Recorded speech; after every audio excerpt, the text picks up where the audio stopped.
This conference will now be recorded. Okay, everybody, so on your best behavior. Okay, so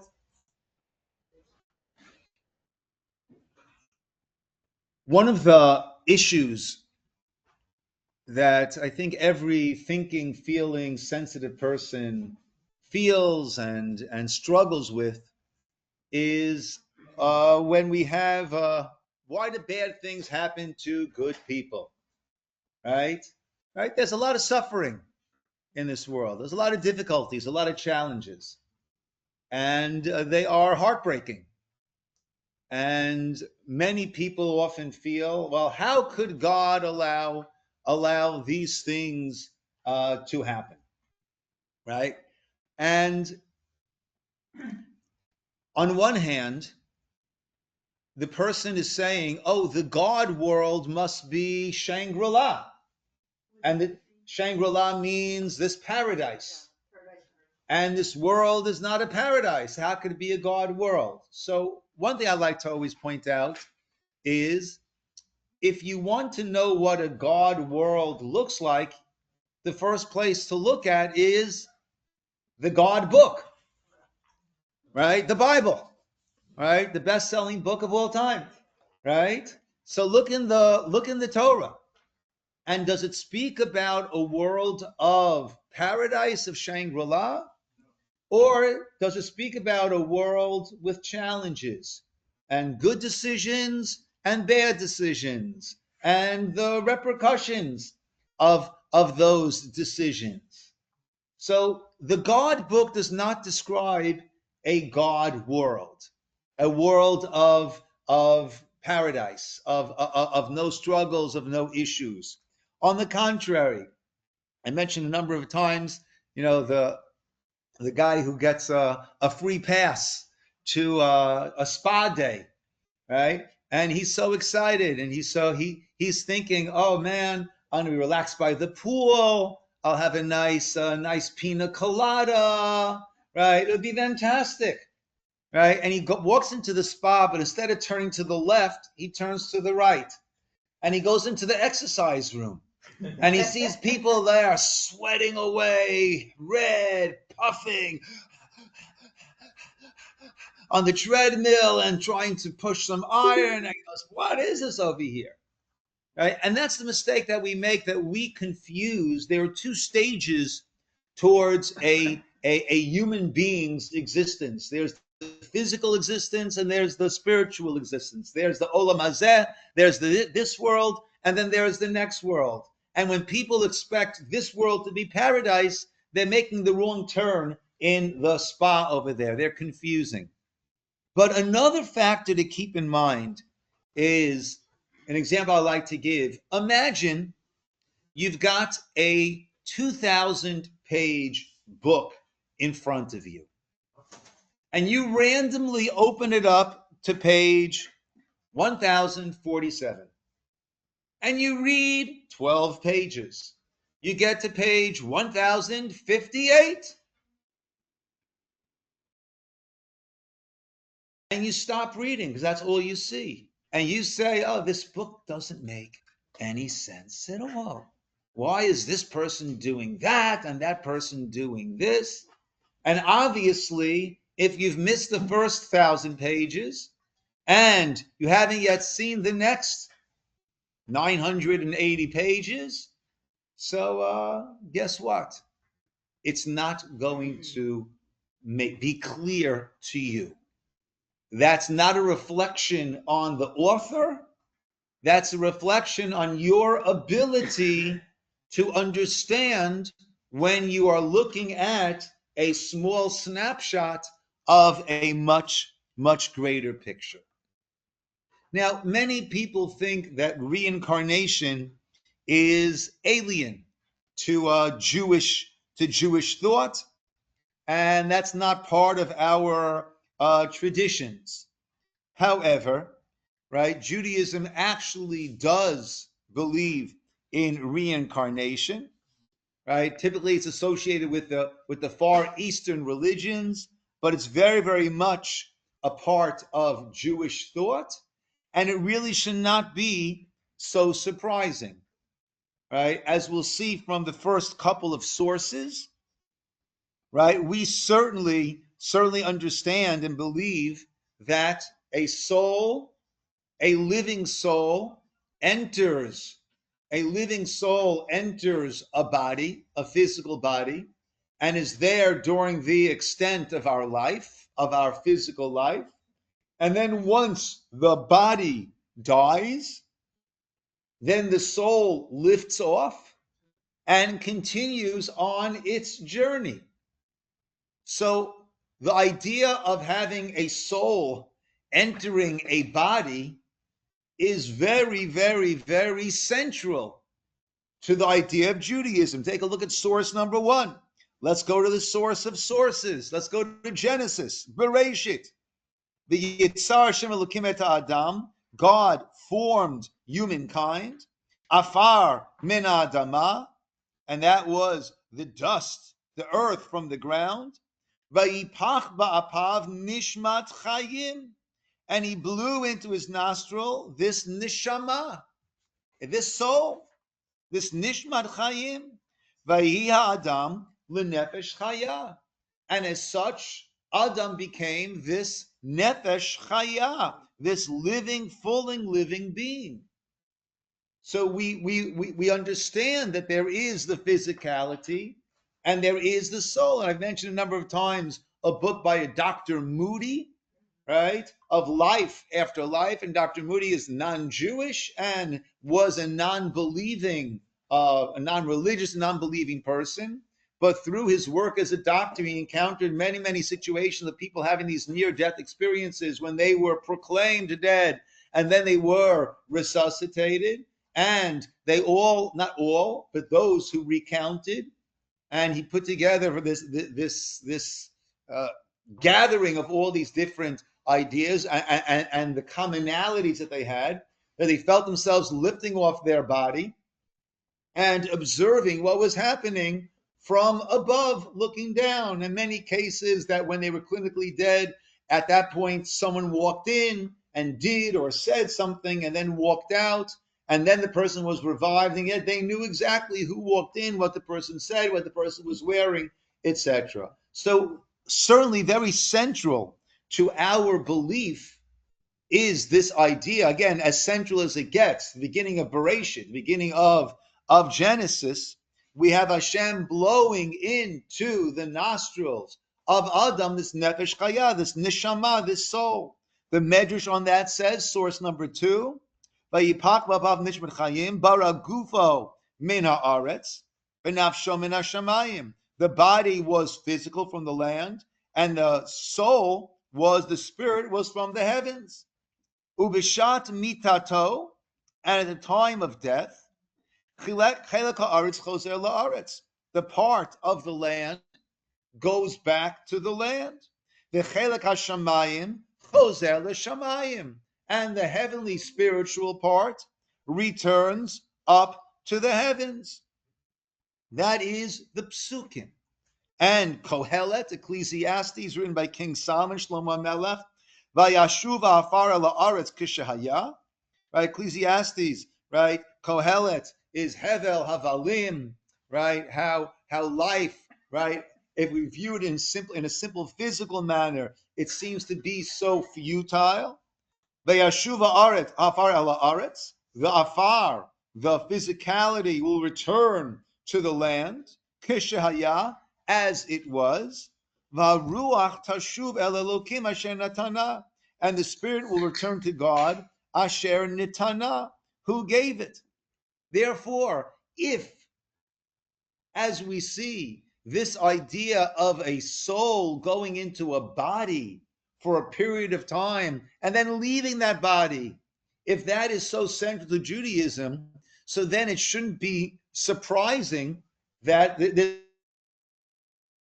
that this can happen more than once, that the soul can go in and go out, and we'll see, for whatever reasons, might need to have act 2, have another have a second shot at it. Eventually, isn't the convention that the soul leaves the body every night and goes wandering and then 1/60th and comes back? Okay. Jan is pointing out that we say the Moda'ani, the thanks in the morning, Shechazarta bi nishmasi, they returned your neshama to me. So Janet is saying there's a certain reincarnation almost, right? Or there is this movement of the soul. Yes, but that is, parts of the neshama as we understand it, whatever that means, right? Might leave and come back, but this is talking about, in a complete manner, right? But yes, that is a good point. Now, these concepts are only really made explicit by the different Kabbalistic authorities.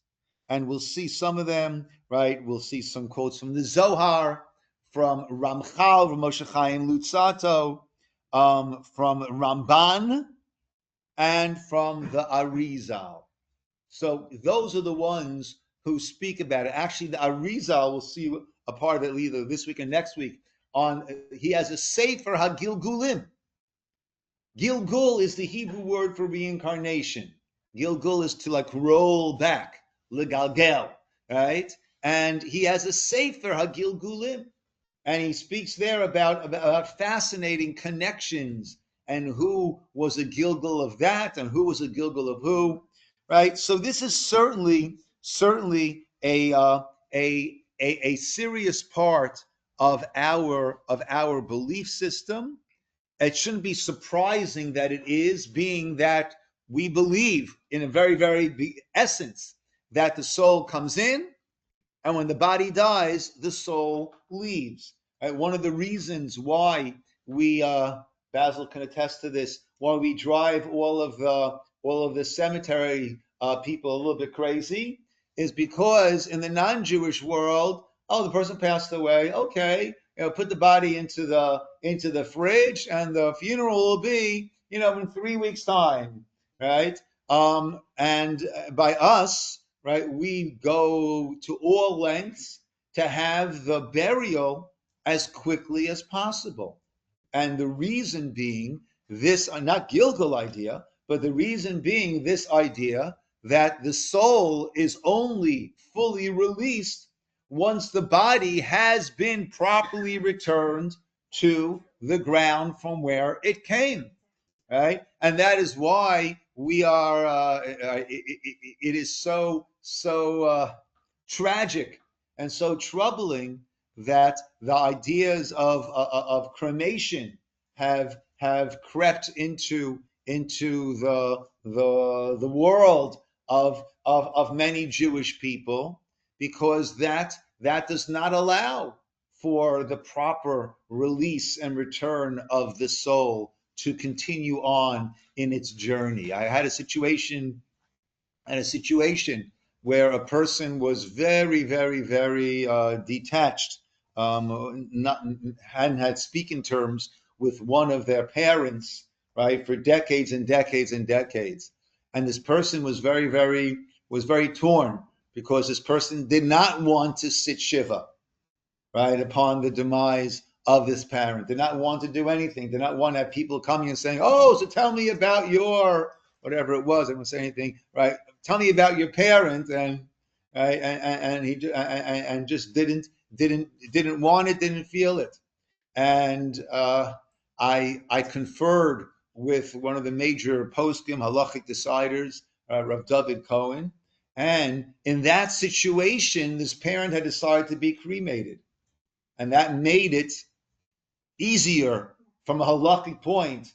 So the Rabbi Paskin, in such a case, you have no obligation whatsoever to kriya, tear the garments, sit shiva, kaddish, anything at all.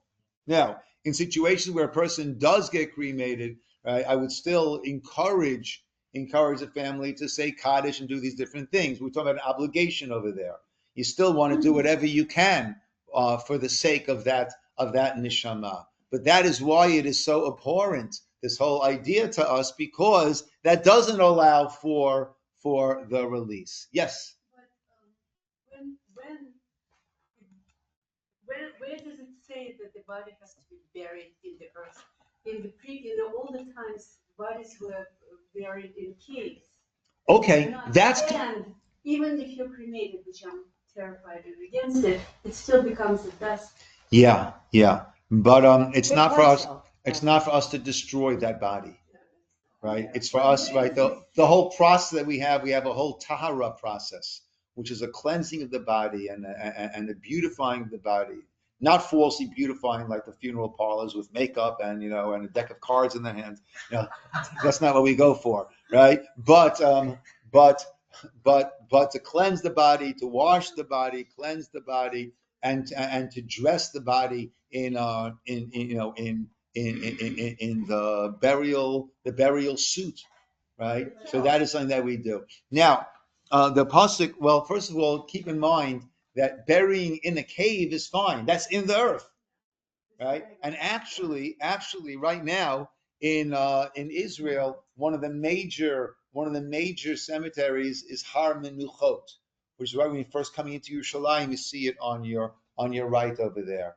And because of the constraints of having enough room, so now they have these tunnels going under, and there are burials alongside. That's in the earth.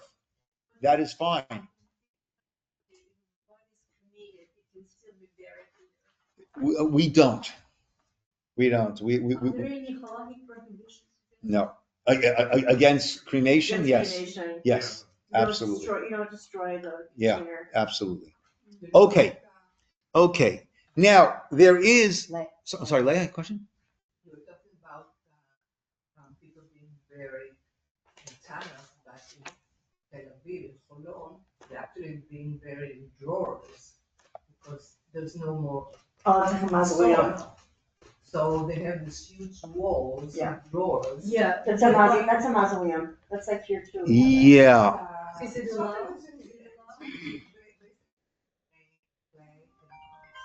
And what they do there, they take like a handful of soil and put it in this drawer, symbolic to comply with the.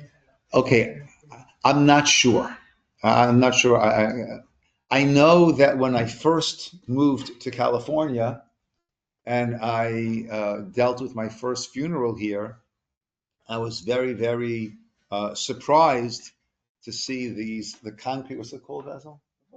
The vault. That's a Yeah. Yeah, the vault that the casket, that the coffin is placed into, right? In the East Coast, I never, that's not what is done.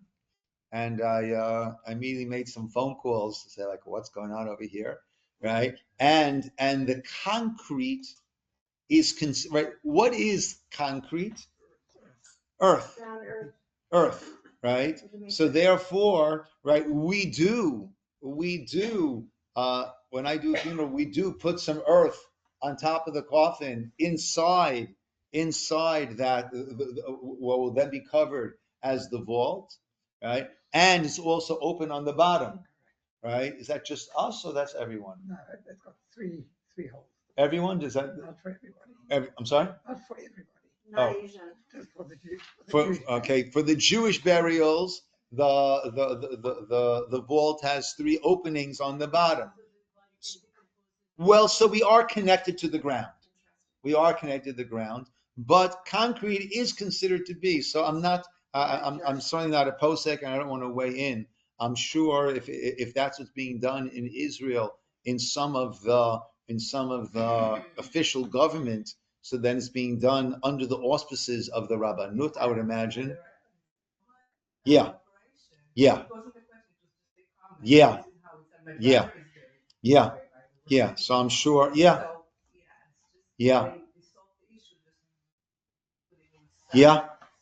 Isn't it the body has to be wrapped in white and can be put into earth without any? Okay. So in Israel, so there the body. Well, always here also the body is. It's not really wrapped in white. There's certain garments, right, which completely covers the body, called the tachrichin. The Gemara tells a story that at a point it was so expensive that people, couldn't take care of their family. So I believe Rabbi Gamliel, who then established for himself and for everyone that it's got to be just a simple garment. And that's how it is today. Everyone has that same exact simple garment. There's no exclusive luxury wear, right? But right, and then a man is wrapped in a tallis, and in Israel, that's the body is brought out basically on a stretcher, right? You don't see the form of the body because it's completely wrapped up, right? And then the body is literally laid down on the ground, and then they have rocks blocks on either side, and once the body is laid down, then blocks are placed on top. That way, one does not shovel the earth directly onto the body, right? But it's covered. But the body is actually returned to the earth. Here in America, I believe that by law there has to be a coffin, and right, and the container here in California is not law. Many places don't have it. Many cemeteries here don't have it. Those that do have it are concerned, I believe, that the land's going to dip down, so they want it to stay looking like a pristine, beautiful field. So they have that so that the land doesn't dip in, have any sinkholes, right, along the way. But the point is that the body is supposed to return to the earth. Okay, there is the concept, right, of yibum, which is source number 4. Yibum is translated as levirate marriage. Now that's one of those things. Like, what is a levirate marriage? To me, that's like tefillin. What are tefillin? Oh, they're phylacteries. As if that makes it any clearer what we're talking about, right? So what's yibum? Oh, levirate marriage. Okay, great. What does that mean? So yibum is a halacha of the Torah that is fully in force today in a certain direction. Yibum is as follows: if a man dies, leaving a wife, and this man never had any children, so then the wife, by Torah law, is connected now to his brother.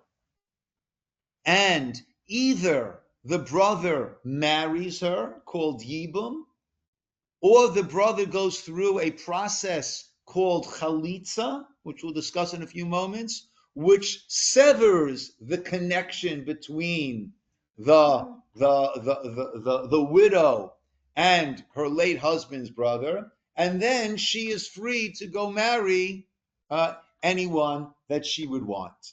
Now, that halacha is fully in force, meaning that in such a situation, the woman needs to have either yibum or chalitza.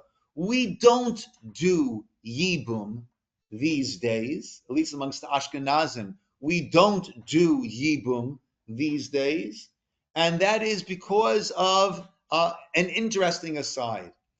There are certain relationships that are considered to be incestuous. Incest, absolutely prohibited. Parent-child, siblings, uncle, aunt, sister-in-law, brother-in-law, all of these are absolutely incest.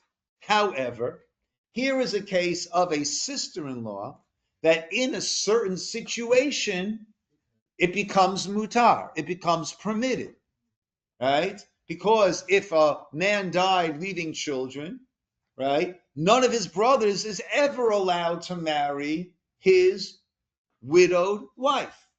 But in a situation, the Torah tells us, where there were no children, now there is this mitzvah for them to get married. Again, nowadays we don't do it because if a person does it not for the sake of the mitzvah, but because, hey, she's a great girl, a great woman.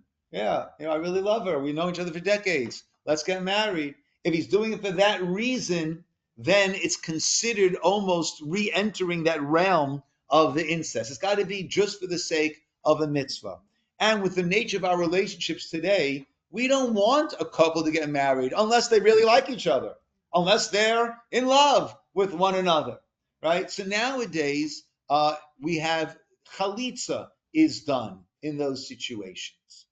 But the Torah discusses this in a very interesting way. Take a look at source number 4. The pasuk says, "Ki yeshu achim yachdav," if brothers are dwelling together, right, in the world at the same time, as opposed to a brother that was born after the death of an older brother. Okay? Umeit echa mehem, and one of them dies. Ubein ein lo, and he has no descendants, no child at all. Lo tia eshet hamet hachutza liish zar. She cannot just go marry any person. Yavama yavo aleh v'lachelo leisha v'yabma.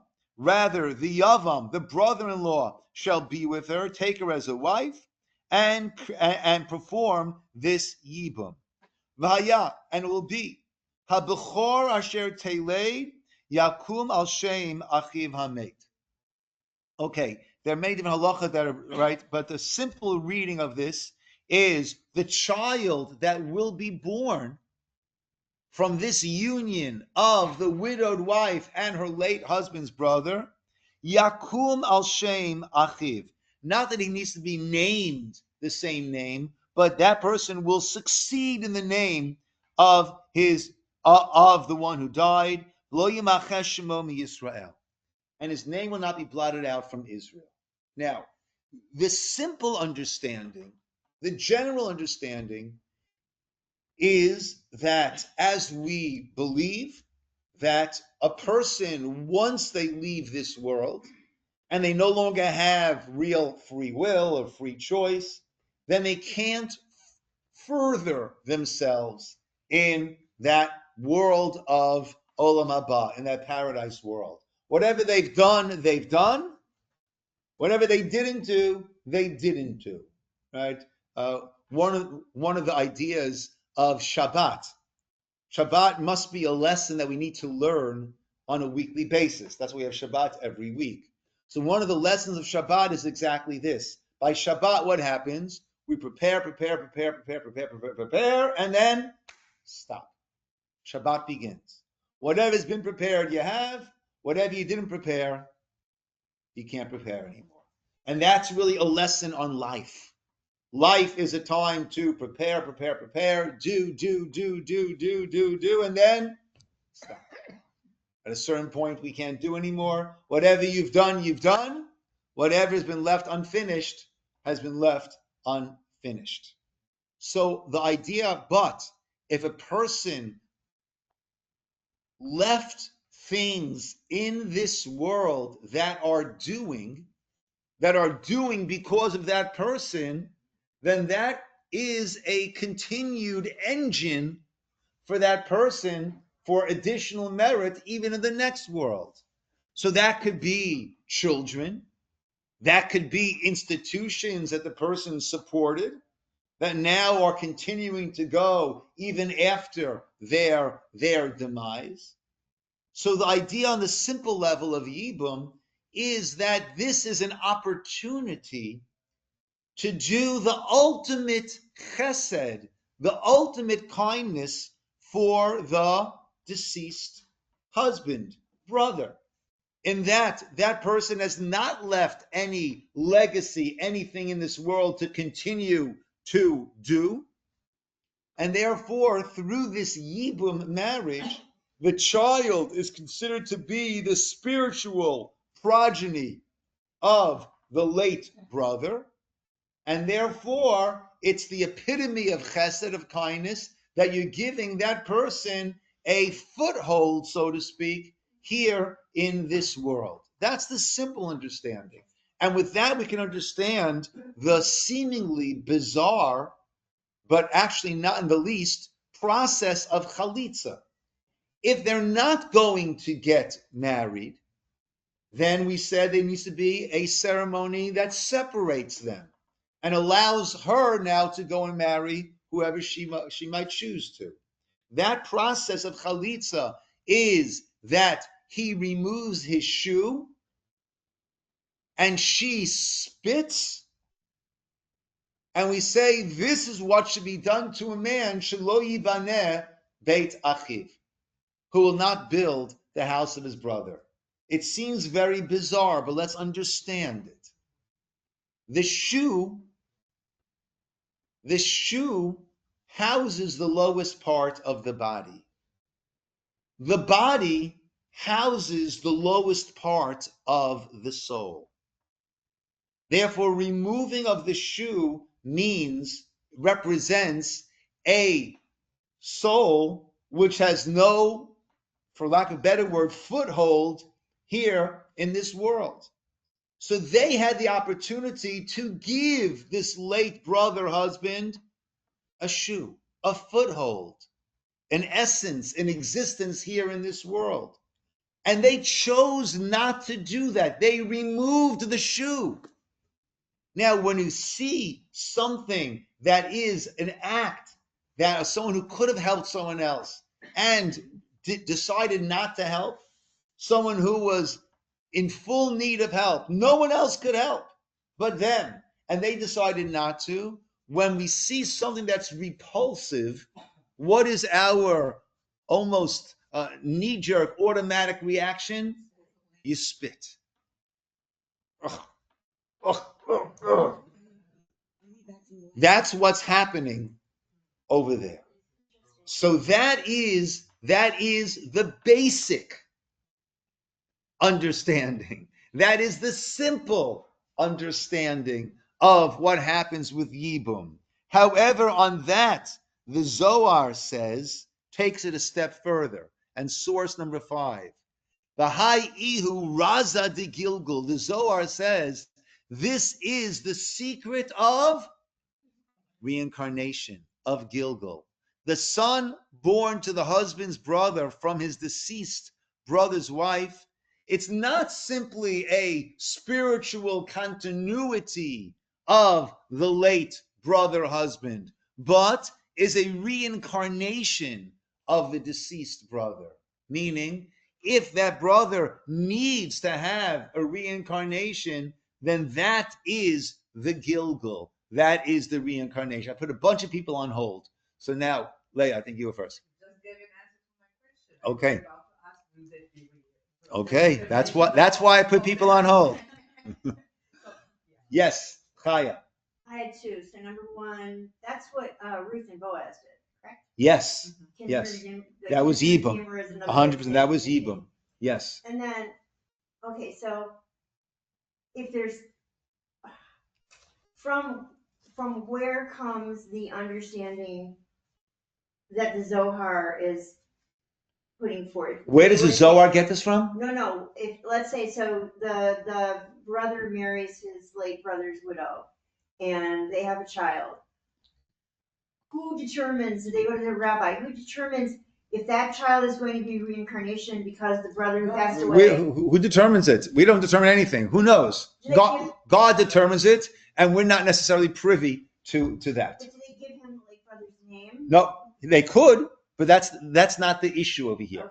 Very often, that's what will happen. Very often, we will name right after someone has passed away, right? But that's not a requirement over here. Yes, Kathy. What if it's a girl? What if it's a girl?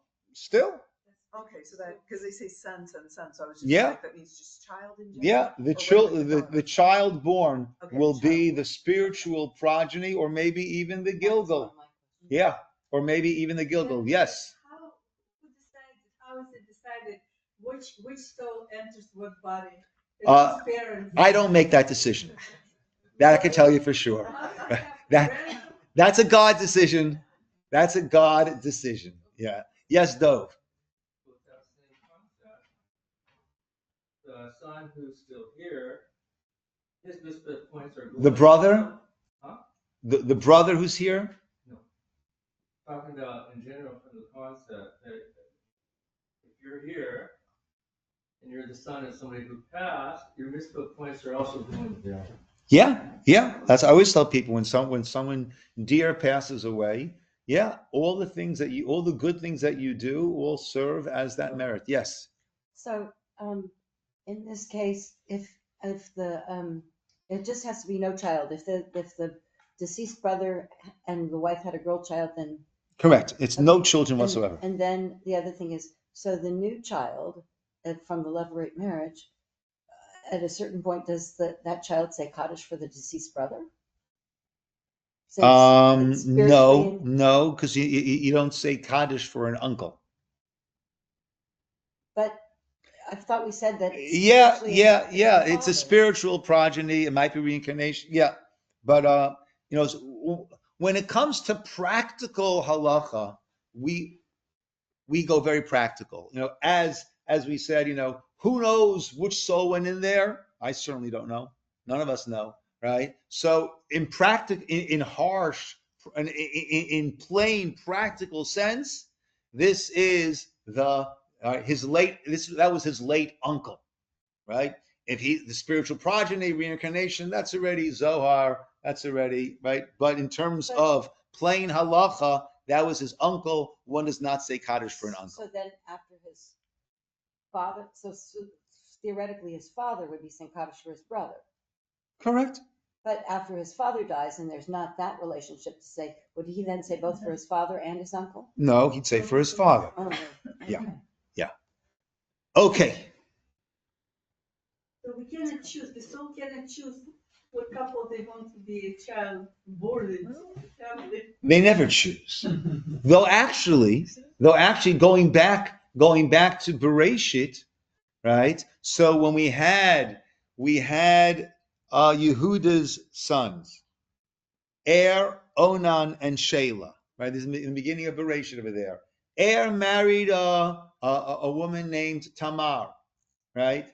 And did not want, and he died. Onan then did basically Yibum. Onan married Tamar. And the Pasuk says that he knew ki lo yehazera. I don't know if I'm saying exactly correctly. He knew that the child would not be his.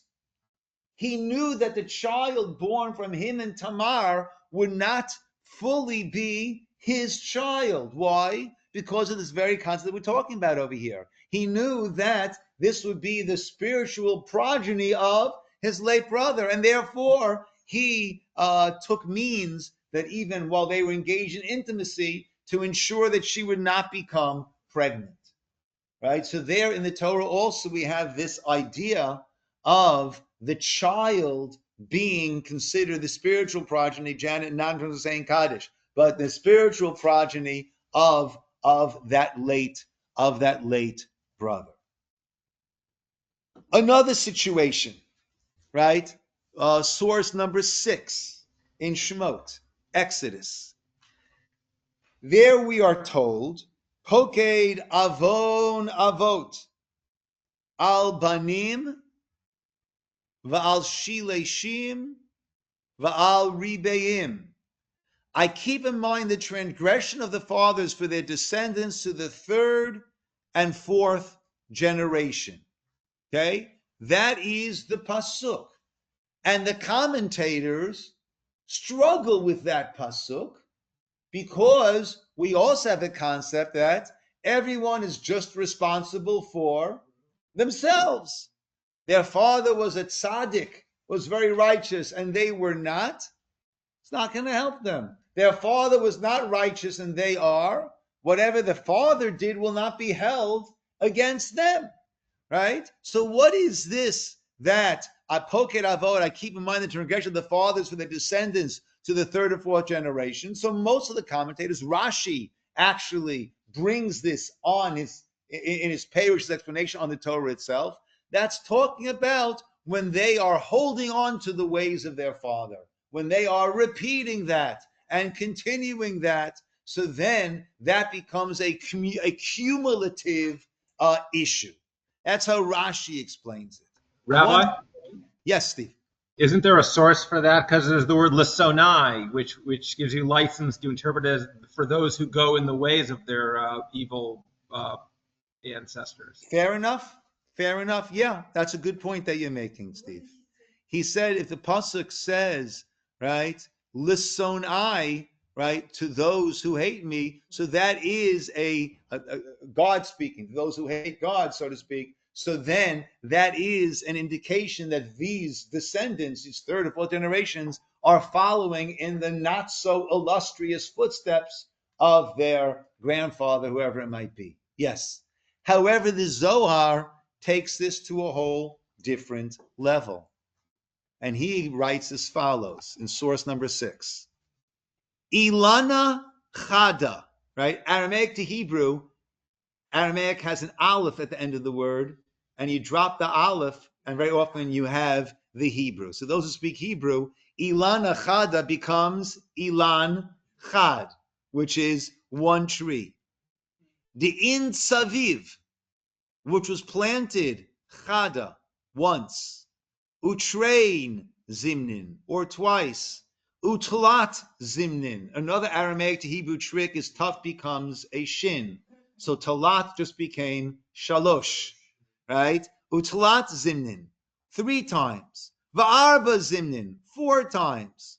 V'itpaked al chovai kodmai, right? Is punished for the transgressions of the first incarnation. Av, Uben, Shlishi, V'Revi'i, the father, the son, the third generation, the fourth generation, Chadhu. So it's not talking, according to the Zohar, in a Kabbalistic sense. We're not talking about a father, a father, and a son, and a grandson, and a great-grandson. We're talking about, it could be over many generations. We're talking about a soul that came back a second time, and came back a third time, and came back a fourth time. When it comes to the Torah, there's a concept called pardes. Pardes means vineyard or orchard, but pardes is an acronym for pshat, remez, drush, sod. 4 levels of every single word of the Torah. There's pshat, the simple meaning. There's the remez, that which it alludes to. There's the drash, that which can be extracted and unpacked from it. And then there is the sod. The sod is the secret, the Kabbalistic level of understanding. So the simple level of understanding is father, son, grandson, great-grandson. The Zohar says no, that what's referring to is a person's first time here, a person's second time here, a person's third time here, and a person's fourth time here. According to the Zohar, the whole question that we have, well, why should a grandson be responsible for that which a grandfather did? No. It's not a grandson being responsible for what a grandfather did. It's the soul that's back again and is repeating those same errors, repeating that same behavior. Av, Uben, Shlish, Revi, the father, the son, third and fourth generation, Chadhu. It's all one soul. Chad lo it taken, velo chayash li it tat kana, which has not been rectified, has not tried to rectify itself, has come back and is going right back to that previous behavior. That's what this pasuk is referring to. So the whole question, why should they be punished for that which their grandfather, great-grandfather, or father did? That's now not a question. That's not what we're talking about over here. We're talking about them coming back and repeating their behavior. Yet it seems it's more likely if you have the role model of the same thing, that you wouldn't know very many other ways to go to rectify. You would recognize right from wrong. If it was something that was wrong. You're talking about according to the Zohar, according to the simple understanding. Simple and the drash, the pash, how you're supposed to teach diligently to your children. But if it hasn't been taught diligently, then it might be harder. Yeah. So in Rachmanis, doesn't Hashem? For sure. And every person is put into the situation that is tailor-made for them. And for this soul, that was the situation they were meant to go into. And yeah, we'll come to that also later on. Yes. So isn't there also such a thing in Torah itself as a generational curse ender? Someone who does recognize what it is and says, this isn't going to happen anymore. without being specific? I don't think there's a generational curse that I'm cursed because of No, what no. my I mean the behavior right. itself as a But curse to but others. certainly when it comes to That's behavior, what I mean. when it Sorry. comes to behavior, a person could say, "This has been the behavior of my family, right?" And that's not for me. Exactly. That a person can certainly do. Eov, source number 7, the book of Job. And Eov is a fascinating study. It's about 42 chapters. And when did Eov live? Some say in the time of Abraham, some say in the time of Moshe, some say much later on. Some attribute the writing of the book of Eov to Moshe, the Talmud. Some attribute that Moshe wrote it. Moshe would ask God about Tzaddik Varalo, Rasha Betovlo. Why is it that Tzaddik suffers and the right and the evil sometimes prosper?